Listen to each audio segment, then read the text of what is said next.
Então essa semana nós vamos conversar sobre o livro Meio Sol Amarelo, da escritora Chimamanda. Não vou ousar pronunciar o resto do sobrenome dela, porque ela é nigeriana. Esse romance aqui, escrito em 2016, se passa durante a Guerra Civil da Nigéria, e apesar de ser um romance premiado, esse aqui não é o livro que as adolescentes geralmente mais gostam da Chimamanda. Se você der um Google aí e pesquisar no YouTube, você vai perceber que as adolescentes preferem ler Hibisco Roxo, e que também elas preferem ler os livros feministas da Chimamanda. Essa aqui também é uma escritora feminista.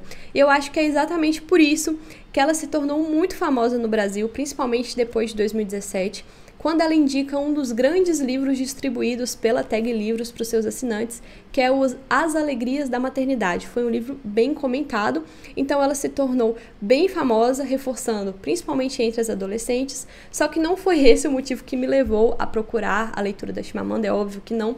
Na verdade, eu me interessei pela autora depois que ela deu uma entrevista para o Roda Viva na semana passada, foi uma entrevista muito interessante, vamos falar sobre ela, e como isso coincidiu com o fato de que na mesma semana ela fez uma carta aberta que gerou uma confusão, assim, também internacional, porque a Chimamanda é acusada desde 2017 também de ser transfóbica. E os cancelamentos que fazem com relação ao nome dela são cancelamentos recorrentes por causa de uma única entrevista que ela deu. Ela faz uma carta aberta brilhante, descrevendo o como essa intelectualidade pedante, essa intelectualidade burra que está contaminando toda a nossa classe de jovens. A carta dela é brilhante, vamos conversar sobre ela também. Então perceba aí que a conversa vai ser um pouco longa, já se acomode, pegue o seu uísque, o seu vinho, vocês já estão acostumados, eu tô bebendo só uma água e bora lá. Bom, antes da gente entrar no romance, eu preciso esclarecer algumas coisas, alguns pontos biográficos da autora, para que a gente entenda o que nós vamos encontrar em Meio Sol Amarelo. A Chimamanda, como eu adiantei, ela é nigeriana, ela cresce, ela começa os seus estudos na Universidade da Nigéria, onde o pai dela era professor de estatística e a mãe dela era administradora. Mas apesar de começar os seus estudos na Nigéria, ela termina a sua graduação e o seu mestrado nos Estados Unidos. E eu acho que é exatamente por isso, exatamente pelo fato de que a formação intelectual superior dela ter sido feito lá na América, que esse aqui é um romance bem americanizado. Então o estilo de narrativa, o estilo de construção de personagem é muito familiar a nós que já estamos acostumados a consumir assim esse tipo de literatura americana. E com isso, eu não estou tentando desmerecer o romance, nem de longe. Apesar da narrativa ser uma narrativa conhecida assim desses best-sellers, quando a gente compara o romance da Chimamanda aos romances que os adolescentes estão lendo atualmente, assim, existe um abismo intransponível. Eu quero fazer um comentário bem rápido aqui, que eu tava assistindo uma série da Netflix que se chama Sombriossos. É uma série de adolescente, eu adoro essas séries. É uma série que mostra um mundo dividido por uma dobra, existe magia, guerra civil, esse tipo de coisa. Eu adorei, a série termina assim meio no ar e eu descobri que ela era baseada em uma série de livros. Fui atrás dos livros, óbvio, por curiosidade. Meu Deus do céu, eu nunca li um livro tão ruim na minha vida. Era inacreditavelmente ruim. Só para vocês terem uma ideia, os roteiristas da série tiveram que incluir detalhes e não remover detalhes, como geralmente acontece com as adaptações para televisão. Então, comparado assim ao nível de literatura que as adolescentes estão consumindo, esse romance aqui é de fato um puta romance. Eu acho que, inclusive, pelo fato de que tanto Meio Sol Amarelo quanto o romance E o Vento Levou, da Margaret Mitchell, serem ambientados em guerras civis, pelo fato da divisão norte e sul ser parecida e pelo fato dos personagens dos dois livros serem membros da elite local que vão ter assim, o seu mundo abalado pela guerra civil, que eu vi muito de E o Vento Levou dentro do Meio Sol Amarelo. Inclusive a escolha da narrativa se passar no período pré-guerra civil e durante guerra civil, enfim, existem as suas diferenças, claro, principalmente pelo fato de que o conceito de guerra total ali que começou no século XX com a Primeira e a Segunda Guerra Mundial ter sido incorporado para as guerras civis também, o que não acontece na Guerra Civil Americana. E para tentar entender um pouco mais sobre o que de fato foi a Guerra Civil da Nigéria, apesar do romance nos dar uma imaginação literária muito bacana sobre o assunto, eu busquei ao meu auxílio o livro Ações Afirmativas ao Redor do Mundo, do Thomas Sowell. Esse livro que, como o nome já introduz, é um levantamento sobre os diferentes tipos de ação afirmativa que foram implementados ao redor do mundo, mas principalmente sobre as consequências dessas ações afirmativas. E um dos levantamentos que o Sowell faz é especificamente sobre o caso da Nigéria. E ele esclarece que a Nigéria nunca foi um país antes do início da colonização britânica. Na verdade, existem mais de 250 etnias dentro da Nigéria, mas as principais etnias são realmente as descritas pelo Romance da Chimamanda. Existem os Ibos no sul do país, os Yorubás no sudeste do país e os Hausás ou Fulás no norte do país. E a população é dividida mais ou menos entre essas três etnias. E as diferenças dentro da Nigéria não são só com relação às etnias, existem diferenças abismais também culturalmente, economicamente e geograficamente. Se você pegar o mapa da Nigéria, você vai perceber que o norte é composto basicamente de desertos, o sul, que é uma parte costeira, tem grande parte de florestas. E no romance, as diferenciações entre essas etnias ficam muito claras. Só que também fica muito claro um outro ponto que o Thomas Sowell levantou. Durante a colonização britânica, foi criada uma elite de nigerianos que, na verdade, eram bastante britânicos, porque eles foram para Londres estudar, eles foram para a Inglaterra estudar, e eles consumiram bastante dessa cultura britânica. E essa elite intelectualizada tentava desconsiderar as diferenças étnicas. Então, uma das principais personagens, que é uma das gêmeas do romance, a Olana, ela é muito rica, de uma família muito rica, ela inicialmente é prometida em casamento para um muçulmano. Ela escolhe, na verdade, se casar com um muçulmano. E apesar de existir, assim, uma certa resistência das famílias, porque, né, são de etnias diferentes, religiões diferentes, não existia nada, de fato, que impedisse realmente que os dois se casassem. Mas a Olana escolhe não se casar com esse muçulmano, ela escolhe se casar com um professor universitário, socialista, revolucionário da mesma etnia dela, e vai morar com esse moço. E durante o período que ela mora com esse moço nessa cidade onde é sediada a universidade que eles trabalham, existem reuniões que acontecem na casa dele, que são reuniões que abarcam diferentes tipos de etnia, principalmente uma moça iorubá, por exemplo. Então, no período pré-guerra, principalmente nessa casta um pouco mais intelectualizada e um pouco mais britânica da sociedade nigeriana, essas diferenças de etnia eram um pouco superadas. Isso confirma também um outro ponto que o Thomas Sowell levanta, que durante o período que a Nigéria fez parte da Commonwealth, foi criado um tipo de sensação de segurança, uma sensação de que essas diferenças profundas poderiam ser superadas. Isso levou a uma migração muito forte dentro do próprio país. Então, os Ibos se sentiam seguros para ir morar no norte e vice-versa, e os Ibos, principalmente, foi a principal etnia que se beneficiou de todo o influxo cultural que os britânicos colocaram dentro da Nigéria. O Thomas Sowell explica que, inicialmente, na formação do país, o norte era muito mais desenvolvido do que o sul. E eles aproveitaram a oportunidade, né, entre aspas, que a Inglaterra deu, e no final da colonização britânica, as crianças já estavam em um número, assim, infinitamente superior na escola do que as crianças do norte, e principalmente as principais pessoas que se formavam nas universidades britânicas eram membros das etnias do sul e do sudeste, seja os Ibos ou os Yorubás. Isso na verdade agravou o ressentimento entre norte e sul, porque os nortistas se sentiam preteridos nesse sentido. O Sowell cita aqui um discurso de um porta-voz nortista que disse o seguinte: o Sul, com suas muitas escolas e faculdades, está produzindo centenas de pessoas acadêmica e tecnicamente qualificadas para as funções públicas. O brado comum de hoje tem sido nigerização dos serviços públicos. É da maior importância que o Serviço Federal seja totalmente representativo de todas as unidades que constituem a federação. Agora, o que encontramos na Nigéria atual? Existem 45 mil homens e mulheres na administração federal. Não pude conseguir a quantidade de nortistas nessa administração, mas duvido muito que ela chegue mesmo a 1%. E por que o domínio dessa administração federal no período pós-independência, ou no período de processo de independência, era tão importante? Porque a Nigéria já foi considerada o país mais corrupto do mundo. Ou seja, você estar de posse da administração federal também é estar de posse das comissões de corrupção que envolvem a administração federal. No romance isso fica claríssimo. Essas gêmeas que são filhas dessa família poderosa, a família só é poderosa porque o pai é um grande empresário que fez fortuna por causa dos contratinhos com o governo. E o pagamento desse suborno, assim, para os membros do governo é feito descaradamente e as pessoas não têm vergonha de dizer que pagam esse suborno. E é claro que todo esse caldo explosivo ia dar problema em algum momento e deu exatamente durante o período de dissociação com a República Britânica.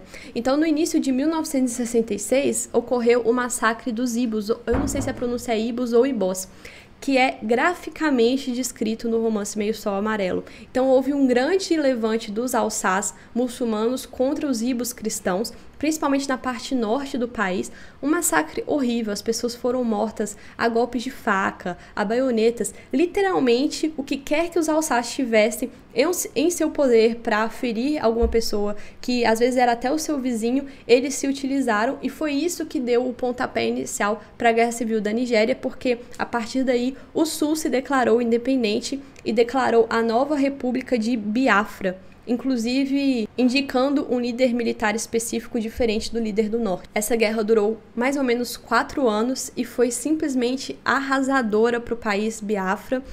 Muitas pessoas morreram de fome por causa do bloqueio imposto pelo norte, e o norte foi apoiado por todas as grandes potências mundiais, inclusive pela Inglaterra e pela União Soviética, enquanto o Sul ficou à deriva. Só a Igreja Católica que apoiou o Sul, enviando comida e enviando algum tipo de assistência humanitária. Uma outra coisa que o livro deixa claríssimo é com relação às tensões religiosas existentes entre a classe intelectualizada e as tribos. Então, um dos personagens é um personagem que vem de uma tribo local para trabalhar como criado desse professor socialista ali. E esse garoto, ele claramente enxerga as religiões tribais como sendo parte dos maus espíritos. Bom, uma parte até cômica assim do livro é quando a mãe desse professor vai visitá-lo e ela é definitivamente contra o casamento dele com essa moça aí, principalmente porque eles só juntaram, eles não casaram. Então ela fala que vai fazer um trabalho para acabar com o casamento dos dois. E é claro que eles, sendo membros assim de uma classe intelectual, eles não acreditam na efetividade desse tipo de trabalho, e o criado fica absolutamente desesperado, porque ele realmente acredita que esses trabalhos funcionam, ele realmente acredita que aquilo ali é fruto dos maus espíritos, é fruto de coisas ruins que podem estar associadas a isso. Bom, vocês entenderam o nível de complexidade cultural que envolve tudo quando a gente fala sobre Nigéria e as profundas diferenças étnicas e religiosas que causaram a guerra civil? Então, assim, isso tudo pode parecer muito complexo, mas pelo menos em sua superfície é muito fácil a gente notar que a Nigéria é um país predominantemente islâmico no norte e predominantemente cristão no sul. Com uma pesquisa simples a gente consegue auferir isso, a gente nem precisava ter feito essa investigação um pouco mais profunda. E o que aconteceu no Roda Viva foi que eles chamaram para entrevistar a Chimamanda pessoas que não haviam lido os livros da Chimamanda, porque percebam que com a simples leitura do Meio Sol Amarelo, a gente já percebe qual que é essa contextualização religiosa que envolve principalmente a situação religiosa, no caso dessa sociedade. E eles chamaram para entrevistar a Chimamanda uma pesquisadora da Universidade Federal da Bahia, o nome dela é Carla Acotirene. Se você não viu essa entrevista, eu vou deixar linkada aqui na descrição, eu peço que vejam. Essa Carla Acotirene, ela nem sequer ela não se deu ao trabalho de ler nenhum livro da Chimamanda, por óbvio, mas ela não se deu ao trabalho de fazer uma pesquisa rápida com relação à Nigéria. E uma das perguntas que ela faz é com relação às religiões de raízes africanas. E a Chimamanda responde de uma forma muito educada e muito comedida. Eu acho que ela responde assim: nossa, por onde eu vou começar a responder essa moça que não tem a menor ideia do que ela está falando? A Chimamanda esclarece tudo isso que nós já comentamos, que a Nigéria é um país cristão no sul, islâmico no norte, que existe uma proliferação dos neopentecostais, dos evangélicos neopentecostais, e que ela veio de uma família católica e todo esse tipo de coisa. E o nível dessa entrevista deixou muito claro exatamente o que a Chimamanda denuncia na sua carta aberta, exatamente esse descolamento da realidade entre a nossa classe de supostamente intelectuais e a realidade e os fatos objetivamente observáveis. É como se a pesquisadora da Universidade Federal da Bahia vivesse num mundo isolado na cabeça dela, onde todos os negros se comportassem da forma que ela gostaria que se comportassem, ou professassem o tipo de religião que ela gostaria que professassem. Então, ao rebater as acusações de transfobia que a Chimamanda sofreu, ela explica como ela acomodou dentro da própria casa dela uma promessa de escritora nigeriana trans e como essa menina se voltou contra ela assim que esses rumores de cancelamento começaram a aparecer na mídia.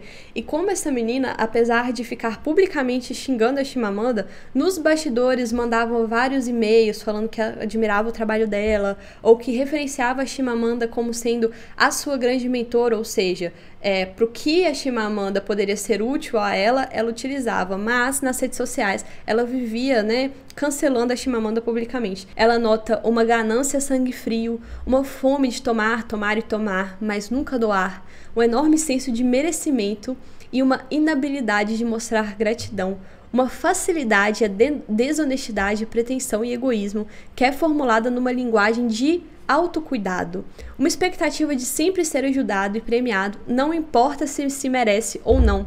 A linguagem é lisa, mas com pouca inteligência emocional.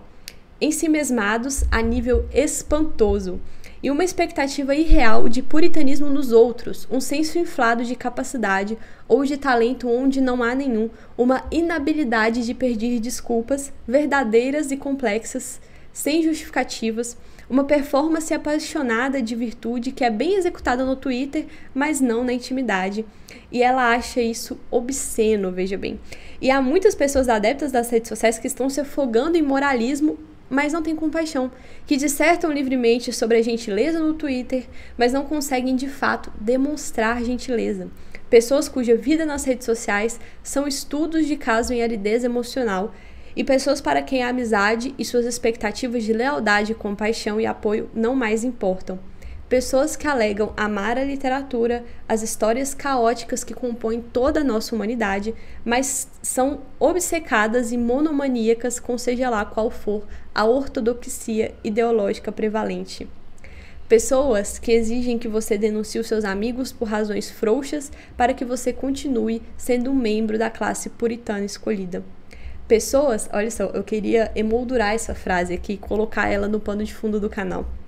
Pessoas que pedem que você estude enquanto na verdade não leram livro nenhum, enquanto não são capazes de defender de forma inteligente suas próprias posições ideológicas, porque com estudar querem dizer papagaiar o que eu digo, achatar a nuance e afastar a complexidade.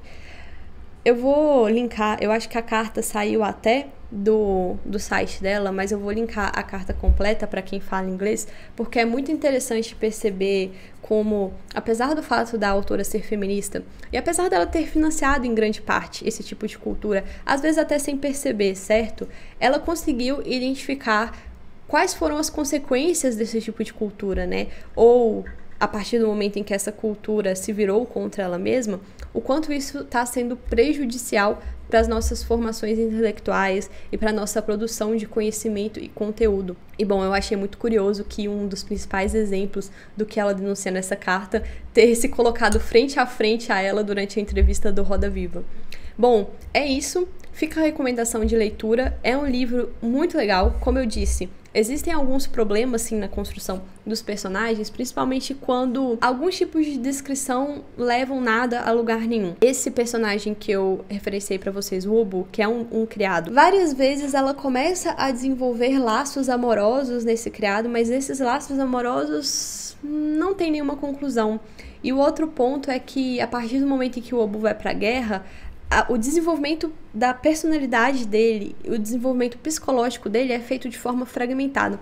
Talvez assim, na tentativa de limitar o número de páginas do romance, esse desenvolvimento psicológico do personagem tenha sido afetado um pouco. Mas não é nada que comprometa a leitura a nível impossível e não é nada que não possa ser superado para que você tenha acesso a um livro que vai te dar um imaginário literário da situação da Nigéria, principalmente na década de 70. É uma situação muito parecida, tirando assim as guerras étnicas e tirando essas divisões profundas que inicialmente nós não tínhamos aqui no Brasil. É uma sociedade, principalmente com relação à organização do poder público, mais ou menos parecida com o que a gente tem aqui no Brasil. Então é interessante ler até mesmo por isso.